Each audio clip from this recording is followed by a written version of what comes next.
papadapain nyo yan sa kabayo. Magpaplansya kayo harap, babaligtarin mo. Magpaplansya ka likod, babaligtarin mo ulit. Pag harap, gusot-gusot na naman.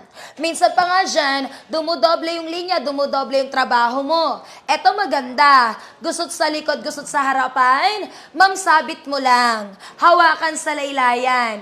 5 butas nung plansya ilalapat sa tela.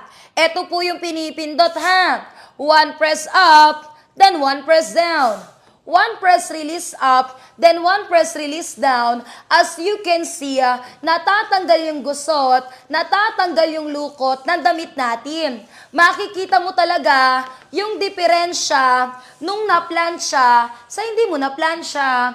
At yung maganda, idol, kita mo naman kanina, grabe yung gusot sa likod, grabe yung gusot sa harapan. Ngayon, harap lang plinansya ko, pero pati yung likod, plansyado. Galing, no? Sabi ko sa'yo, idol, naghahanap kayo